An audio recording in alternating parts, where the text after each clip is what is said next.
Hello everyone, today we are going to be taking a look at the lightweight gaming mouse from EWEADN, the GS01 Pro gaming mouse.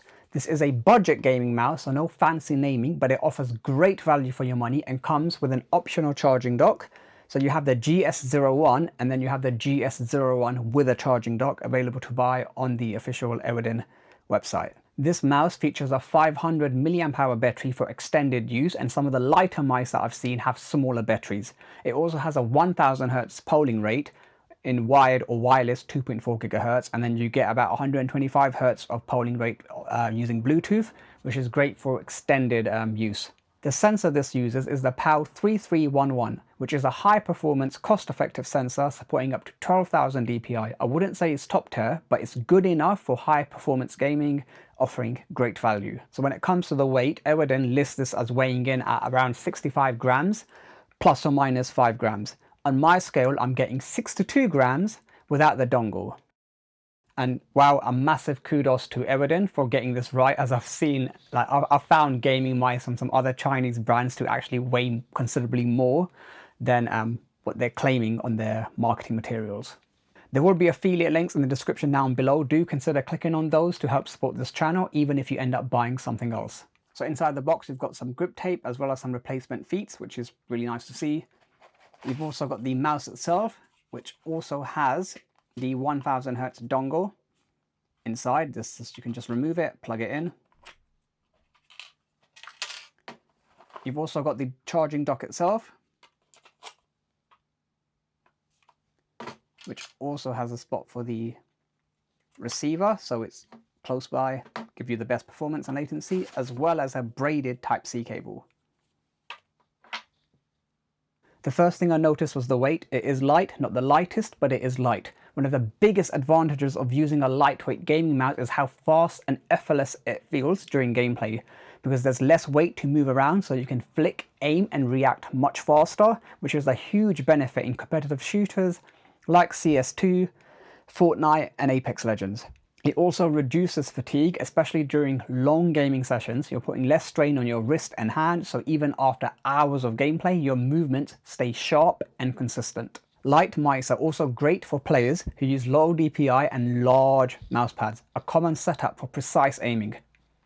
With less resistance and drag, you get smoother swipes and better control. On top of that, a lighter mouse makes for micro adjustments easier, which helps a lot when tracking targets or making small aim corrections.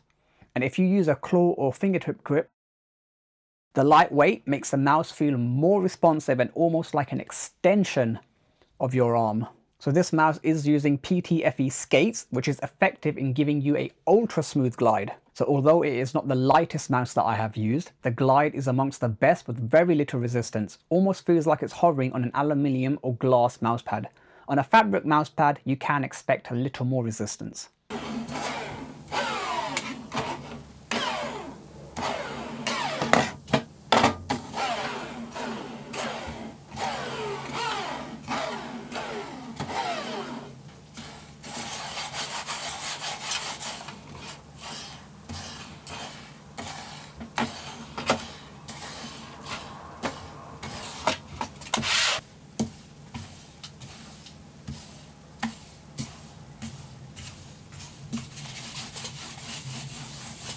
The mouse feels solid, sturdy, but plasticky.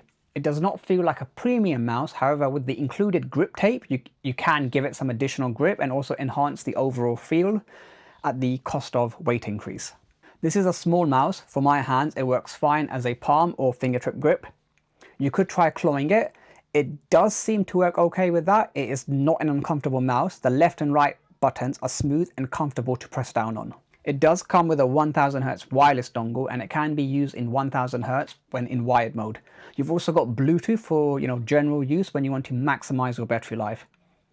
The grip tape can also be applied if that's your preference, but keep in mind that would increase the weight. Next, I'm going to show you some gameplay footage of the mouse. I have just played Apex Legends, and yeah, I tried my best to synchronize the mouse to the feed, and I enjoyed it. And it felt very effortless to move around on a glass mousepad. Now let's talk about performance, because this is where things get interesting. It uses the PixArt PAL 3311 Ultra sensor, which can go up to 12,000 dpi. In actual use, The tracking felt smooth, and this was not an issue for me. I did play Apex Legends and it worked well. The flicks and micro adjustments felt precise. Using the mouse was enjoyable. The click latency is incredibly low, and the Huanyu, not sure how to pronounce that, 20M switches felt crispy with a soft tactile feedback. The click is louder and more prominent than some others. You might prefer that.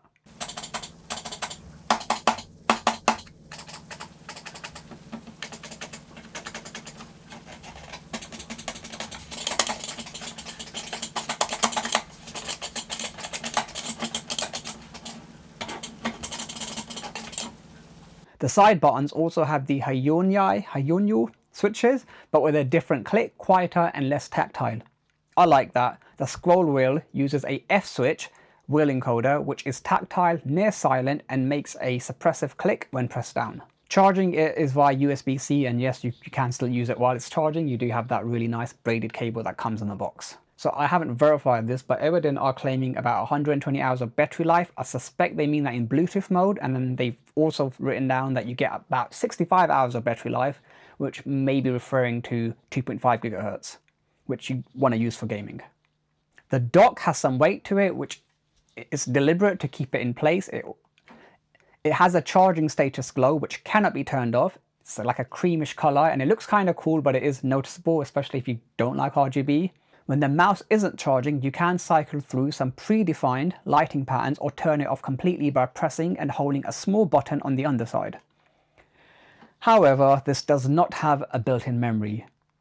So if your computer or laptop does not always supply power to the plugged-in USB devices every time you turn it off, so your computer, you turn it on, then you turn it off, and then it just cuts off power to any USB devices, every time you turn on your computer again, the RGB would just turn back on to its default bright rainbow effect. So I find this annoying, and I can simulate this by just plugging in the USB cord, turning off the RGB light, and then just removing the cord and then plugging it back in. And then as you can see, the RGB has just reset. And this is super annoying if you don't want RGB, as I have to keep manually turning it off every time I turn on my computer. Software-wise, EWEADN uses a web-based and downloadable driver application, and they've got both. However, what I've noticed is this mouse isn't currently compatible, at least at the time of making this video. However, I'm expecting compatibility in the near future. If this changes, I'll try to keep the description updated. As of the time of filming, you have to rely on presets. So you can adjust the DPI using this button here, but you can't adjust the values. It's just the presets like 800 DPI, 1600 DPI. You just cycle through it. And you also can't adjust the polling rate.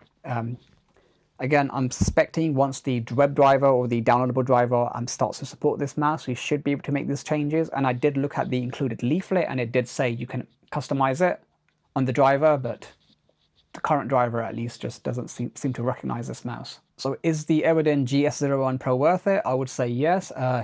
It's a serious contender, especially at its price point. If you are after a lightweight gaming mouse on a budget and you've got small or medium hands, this should definitely be on your radar. It looks nice, and you could pick it up from the EWEADN store or from AliExpress as well. There will be affiliate links down in the description below.